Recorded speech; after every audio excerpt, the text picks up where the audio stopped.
tervitan täiega kõigepealt kennukest, mis on juba päris suured, ma arvan, teda eriti ei koti, aga siiski suured tervitused sulle.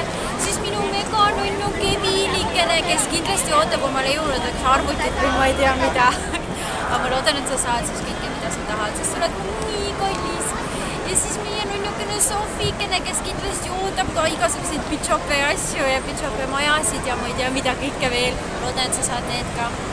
Ja meie megakallis väike Margokene, ole siirullikene ja ma loodan, et sa nüüd kõnnid juba väga ilusti. Igatahes suured tervitused teile ka.